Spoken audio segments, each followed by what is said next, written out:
오늘은 에스라 9장 10장이 계속 이어지는 내용입니다만은 에스라가 이제 예루살렘에 도착했습니다.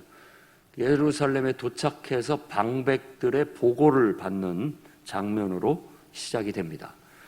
특히 역대기나 또 이 에스라나 느헤미야 방백들이라고 말하는 사람은 요즘으로 말하자면 이런 지도층 사람을 말하는 겁니다.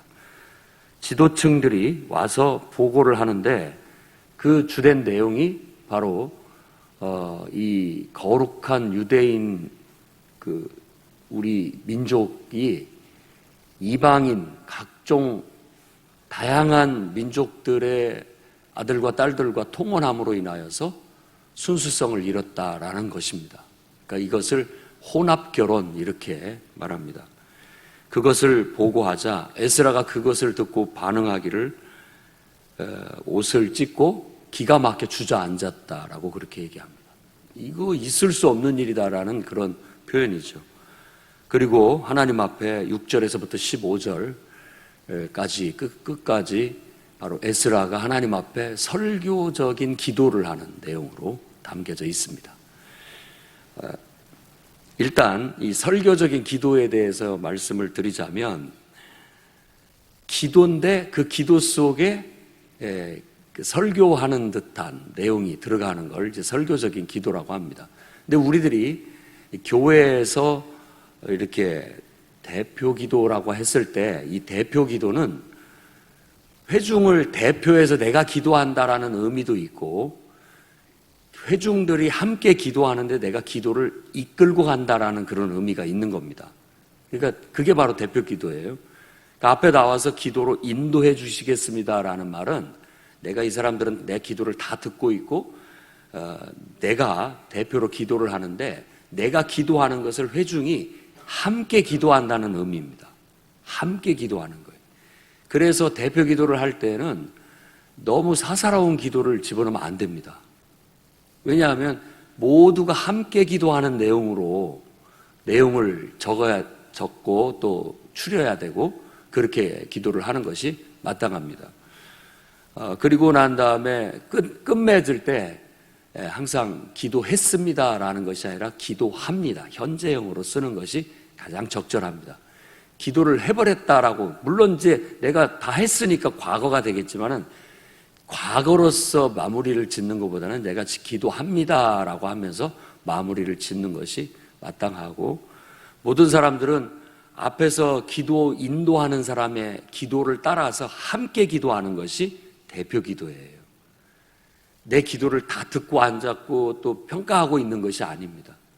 그래서 그런 문장을 조심하고 그런 차원에서 항상 우리 교회에서는 대표 기도는 늘 실수할 수 있기 때문에 말이나 문장이나 이런 것들이 주어를 썼는데 나중에 가면 수어가 달라요.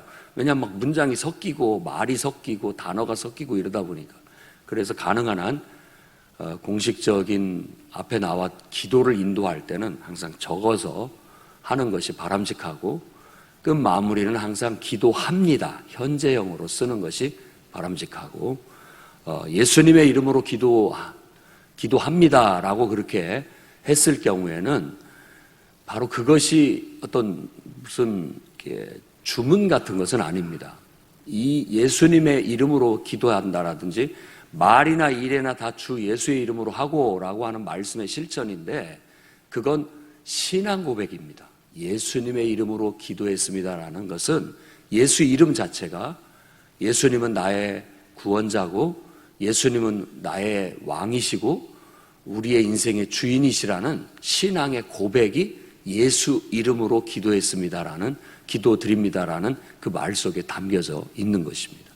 그렇게 해서 보통 그렇게 마무리를 짓게 합니다. 주된 내용은 그냥 이 손가락 예화를 통해서 하는데 이 엄지손가락은 하나님을 부르는 겁니다.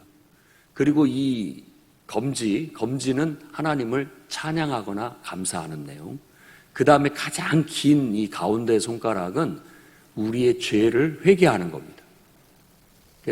어떤 죄를 회개하는 것. 그리고 이 약지라고 하는 이 손가락은 그것은 이제 비로소 간구, 하나님 앞에 우리가 함께 구해야 할 내용들로 간구를 드리고, 이 새끼손가락이 바로 예수님의 이름으로 기도합니다라는 마무리 신앙 고백이 되겠습니다.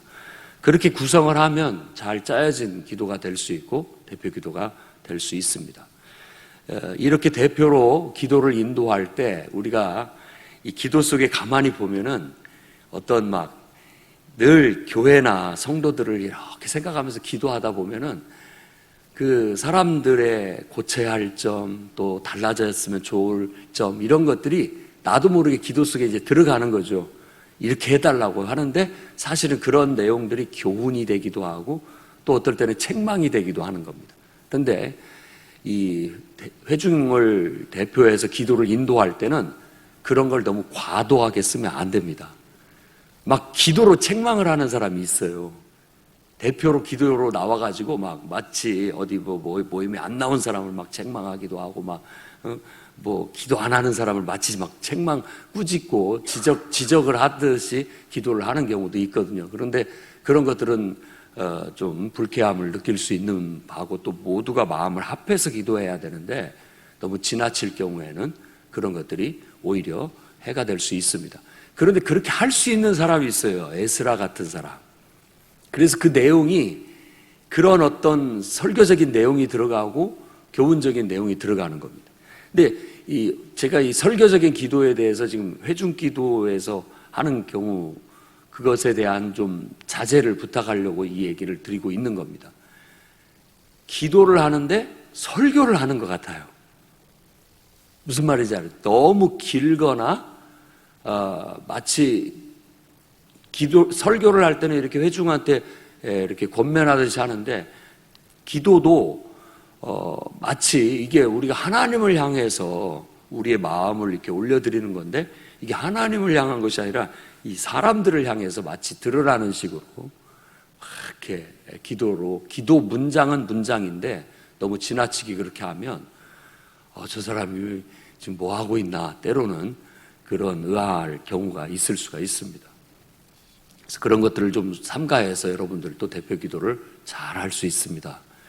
가끔 가다 보면 저런 문장과 어떻게 저런 표현을 썼을까 할 정도로 성도들 중에 기도하는 거 보면은 참 진심이 담겨져 있고, 또 그런 표현과 말들을 잘 정제해서 쓰는 거 보면 참 존경스럽기까지 할 정도로 잘하는 분이 있어요.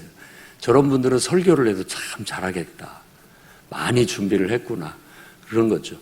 그래서 어떤 분들은 또 진실하게 기도한다고 안 적고 기도하는 경우도 있는데, 평상시 기도할 때는 차분해져 가지고 이 정리가 잘 되고 착착착착 되는데, 이 앞에 나오면 좀 긴장이 되거나 이러면은 말이 꼬이고 막 혼란스러워져요.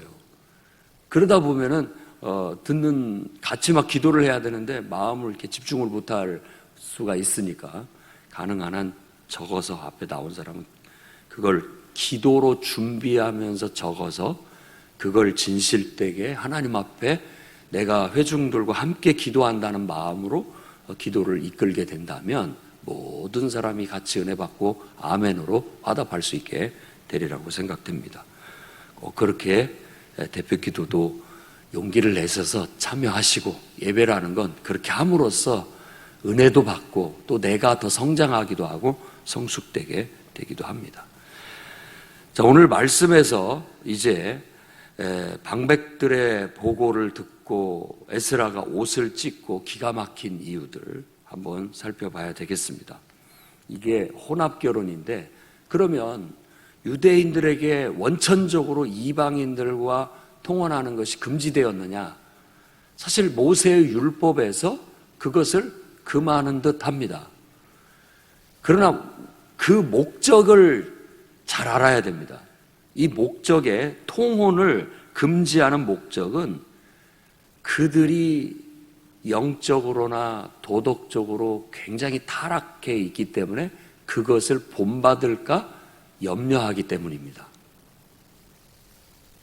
그러니까 사실 어떤 믿는 사람들하고만 결혼을 해야 된다, 이게 어느 정도 기본 원칙입니다. 우리에게 있어서는 유대인 이 성경의 가르침이나 우리가 봤을 때 우리의 자녀들을 가능한 한 같은 믿음 안에서 결혼을 시키는 것을 원칙으로 삼아야 됩니다. 자녀들에게도 늘 그것이 원칙이다라는 걸 암암리에 어떤 집안의 가풍처럼 세워 나가셔야 됩니다. 그러나 믿지 않는 사람이 그 사람을 사랑하게 되고 그 사람을 진정으로 진심으로 사랑하게 된다면 제한적으로 허용을 할 수는 있습니다. 허용을 할 수 있는 것이 바로 그 사람의 됨됨이 그리고 신앙적인 어떤 것에 대한 권면을 통해서 신앙을 갖게 하는 조건, 이런 것들을 통해서 그 사람이 진정으로 사랑하게 된다면 내가 봤을 때 지금까지 이렇게 쭉 지켜봤을 때 진심으로 사랑하는 사람들은 같은 믿음을 받아들이게 되는 경우가 거의 대부분입니다. 그래서 어떤 사람은 너무나 사랑하니까 나도 너 다니는 교회를 가겠다라고 하고 우리는 세례 안 받은 사람하고는 사귈 수 없다 이러니까 그럼 나도 믿고 세례 받겠다, 교육도 받겠다 해서 성경 공부도 하고 세례도 받고 나중에는 그 사람이 은혜를 받아갖고 막 새벽 기도도 나오고 예배란 예배는 안 빠지고 다 나오고 완전히 자기보다 더 신실하고 좋은 믿음의 사람이 되는 경우를 봤습니다. 대부분 그 여자 성도고 믿지 않는 남자들이 그렇게 변화되는 경우들을 주위에서 많이 봤습니다. 근데 남자가 믿고 여자가 안 믿는 경우는 주로 좀 여자들에게 끌려가는 추세가 한국에 있지 않나 하는 경향이 좀 있어요. 참 기도 많이 해야 됩니다. 기도 많이 하고 또 진심으로 사랑한다면 당연히 그 사랑하는 사람의 신앙을 배우게 되고 또 그 바램을 마음을 맞추기 위해서 하나가 되는 경우가 많습니다. 그건 바람직하게 봅니다. 오늘 말씀에서 아주 그냥 옷을 찢고 이런 일은 있어서는 안 될 일이다라고 한 것은 뭐냐? 바로 이 사람들이 레위인도 있고 제사장도 있고 그리고 방백들도 있고 고관들도 있는데 이런 사람들도 다 이 땅에 있는 원래 가증한 신을 섬기고 우상을 섬기면서 도덕적으로나 윤리적으로 저급한 삶을 살고 있는 풍습을 가지고 있는 그들을 답습해 가고 있었다는 거예요. 그리고 그들과 결혼했고 그들과 어떤 구분 없이 그냥 그 풍습에 다 끌려가듯 휩쓸리고 있으니까 그것을 정말 보고는 이 에스라가 바로 하나님께서 나를 이것 때문에 보내셨구나라는 걸 절실히 깨닫는 바였고 하나님 말씀으로 이 부분을 바로 잡아야 되겠다라고 단호하게 바로 잡는 내용이 앞으로 이어지게 되는 겁니다. 하나님 앞에 이건 너무나 부끄러운 일이다. 우리가 하나님의 거룩한 백성인데 어쩌다가 이 정도로 신앙이 망가졌고 삶이 이렇게 완전히 세상 사람 못지않게 도덕적으로나 윤리적으로나 됨됨이나 모든 면에서 저급해졌는가 하고 안타까워하는 겁니다. 우리는 이걸 잊지 말아야 됩니다. 신앙과 인간의 됨됨이 이게 함께 가는 거지 분리되면 안 됩니다. 하나님을 경외하는 사람은 인간의 됨됨이가 바르다는 뜻이 돼야 되는 겁니다. 그리고 신앙생활이 투철하고 성실하다는 것은 일상생활도 성실하고 정직하고 바르다라는 그런 의미로 가야지 이게 분리가 돼갖고 교회에서 하나님 앞에 하는 것은 막 아주 굉장한데 세상에서 나아가서는 그거하고 완전히 상반되게 행동을 한다면 그건 진정한 신앙의 온전한 모습이라 할 수 없습니다. 참된 신앙은 하나님을 경외하는 신앙에서부터 인간의 됨됨이, 신앙적 인격과 삶에 있어서의 성실함과 삶의 절제와 통제가 하나님을 경외하면서부터 나오기 때문에 그 사람의 됨됨이가 수준이 높아지는 거예요. 한 인간의 됨됨이가 높아지고 한 인간의 삶의 태도가 성실하고 정직해서 믿을 만한 사람인 것이죠. 우리가 창세기에서 봤을 때 요셉 같은 사람입니다. 매사에 하나님이 함께 하시니까 그가 형통했다라는 것은 그가 하나님을 경외하는 신앙의 인격을 통해서 삶을 사니까 모든 사람들이 봤을 때 그가 참 잘한다, 사랑을 받고 인정을 받고 존귀함을 받게 되는 그런 인격, 신앙의 인격을 가질 뿐만 아니라 매사 모든 일에 성실하고 정직하니까 일 처리도 깔끔하고 모든 면에 있어서 믿음직스럽다라는 것. 그리고 그의 형들이 와가지고 강조한 것이 우리는 확실한 사람이다. 옛날 개역 한글판 버전으로 독실한 사람이다. 그래서 독실한 기독교인이 돼야 된다라고 그런 표현이 나온 겁니다. 믿을 만한 사람이다. 우리는 절대 나쁜 사람들이 아니다. 믿을 만한 사람이다. 신뢰할 만한 사람이다 라고 얘기하는 거예요. 야곱도 바로 앞에서 그렇게 얘기를 합니다. 우리는 독실한 사람이다 라고. 그러니까 걔 함부로 사람을 속이거나 허튼 소리 하거나 그냥 제멋대로 구는 사람 아닙니다. 우리는 하나님을 경외하는 사람입니다.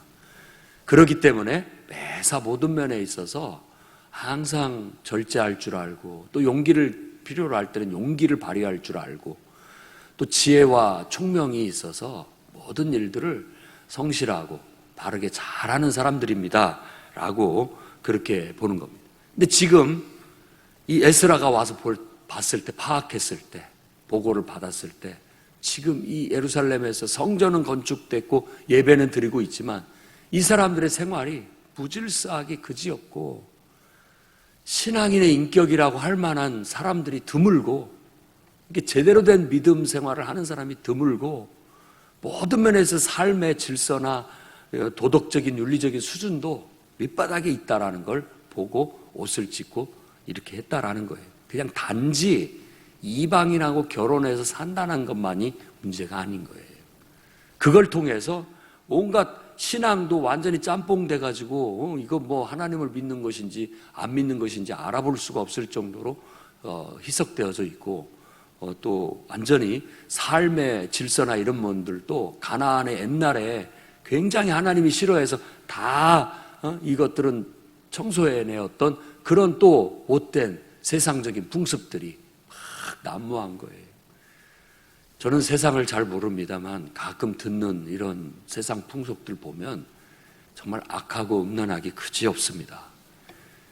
그 젊은이들의 사고방식이나 그 마음속에 있는 그런 생각들을 들으면 어쩌다가 저렇게 사람들이 되었을까 할 정도로 심란한 경우가 많습니다. 우리 아이들이 사실 학교에 보내고 세상 친구들하고 어울리게 하면서 행여라도 그런 사고방식이라든지 그런 풍습들을 걸러지는 거 없이 그냥 무작위로 받아들여서 그렇게 그냥 제멋대로 살까봐 걱정되는 경우들이 있습니다. 이런 것들을 잘 단도리를 해서 우리는 하나님을 경외하는 신앙과 하나님의 말씀이라는 이 수준 높은 교훈을 통해서 잘 양육해야 세상에 살지만 세상에 물들지 않게, 그 무분별하게 그냥 세상에 끌려가서 그냥 그렇게 세상 사람들 살듯이 살아가지 않도록, 다 어울리지만 모든 사람들하고 잘 지내지만 그래도 가릴 건 딱 가릴 줄 알고 절제할 때 딱 절제할 줄 아는 그런 신앙의 인격자들을 만들어 가야 되는 겁니다. 그것이 바로 에스라의 사명이었고, 예배는 드리는 그 백성들에게 그러한 영적인 수준과 신앙의 수준을 끌어올리기 위해서 하나님께서 그를 보내셨다고 볼 수 있습니다. 그는 일단 지금의 현 상황을 파악하고 하나님 앞에 굉장히 부끄럽다라고 기도하고, 지금까지 우리가 이렇게 될 수밖에 없었던 과거에 하나님 앞에서의 잘못됨을 회개하고, 다시 하나님께서 우리를 은혜를 베풀어서 다시 이 땅에 돌아오게 하시고, 그것을 은혜라고 얘기를 합니다. 이제 은혜를 베푸사 얼마를 남겨두어서 정말 성전에 잘 박힌 목과 같이 우리를 세워주셨는데, 그리고 또 성전을 세우게 하시고 수리하게 하시고 울타리를 이렇게 하나님이 우리를 세워주셨는데, 우리가 다시 이 모양 이 꼴이라면 어찌 하나님 낯을 보겠느냐라는 설교식 기도를 드리게 된 겁니다. 안타까운 거죠. 하나님을 믿는다고 하는데 아직도 옛날 습관을 못 버리고 똑같이 살아가고 있어서 이러고 있으니 어찌 우리가 하나님 앞에 떳떳하게 나아갈 수 있고 하나님의 얼굴을 볼 수 있겠느냐라는 겁니다. 저도 모든 면에 있어서 자녀 교육이라든지 모든 면에 있어서 참 떳떳하지는 못하지만 늘 기도하면서 주님의 말씀으로 또 하나님을 경외하는 신앙심으로 자녀들을 잘 지도하고 단도리하고 이끌어 가려고는 노력하고 있습니다. 여러분도 우리 모든 성도들도 함께 잘 노력해서 우리 후대들이 다음 세대들이 바른 믿음과 신앙으로 어쩌면 늘 저도 그렇게 기도합니다만 우리보다 더 나은 믿음과 신앙의 인격을 갖추어서 더 큰 하나님의 은혜와 축복을 누리게 해달라고 그렇게 기도하며 나갈 수 있기를 주의 이름으로 축원합니다.